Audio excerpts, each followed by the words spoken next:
இன்னைக்கு சொல்லுங்க, என்ன சூழ்நிலையா இருந்தாலும் கவலைப்படாம சொல்லுங்க, அப்பா நான் உங்கள்கிட்ட வர்றேன் அப்படி சொல்லுங்க. ஏனென்றா அவர் நம்முடைய தேவன், உங்களுடைய தேவன். இன்றைக்கு அவர்கிட்ட வந்து நில்லுங்க, அவர் பாருங்க.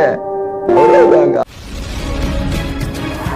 அன்பு உறவுகளே, நல்லவர் இயேசுவின் இன்ப நாமத்தில் மனதார வாழ்த்துக்கள். ஏசப்பா உங்களை ஆசீர்வதிப்பாருங்க.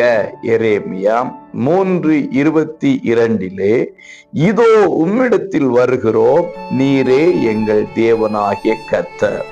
அன்புக்குரியவர்களே, நாம் அடிக்கடி சந்திக்க வேண்டிய ஒரு நபர் ஆண்டவராகி இயேசுவாக இருக்க வேண்டும். நாம் அடிக்கடி பேச வேண்டிய ஒரு உறவு ஆண்டவராக இயேசு கிறிஸ்துவாக இருக்க வேண்டும். அடிக்கடி உச்சரிக்க வேண்டிய ஒரு நாமம் இயேசு கிறிஸ்துவின் நாமமாக இருக்க வேண்டும். அவரை, அவருடைய வார்த்தையை, அவருடைய ஐக்கியத்தை நாளுக்கு நாள் அப்ரோச் பண்ணிக்கிட்டே இருக்கணும். தேடிக்கொண்டே இருக்க வேண்டும்.